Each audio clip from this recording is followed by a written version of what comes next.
ምን አይነት አሳፋሪዎች ነን! ሌባ ሌባ ሌባ ሌባ!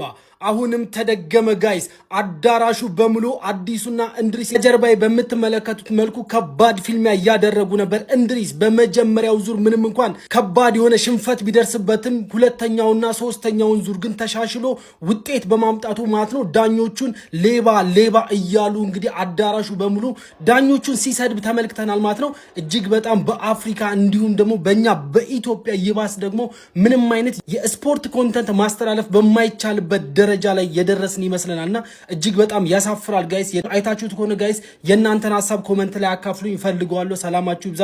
ቻው። እኔ ምለው እነዚህ ሰዎች ተስማምተው ተማምለው ነው የገቡት እንቻቻላለን ብለው።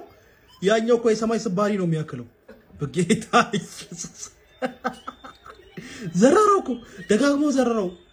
ሰውዬ ነጭ ወረቀት ቃል እንትን ምንድነው እንትን ብለህ ውጣ። ይሄ ምንድነው ነጭ ምን ነበረ የሚወረወረው ነገር ወርውርና ውጣ ዲ ኢየሱስ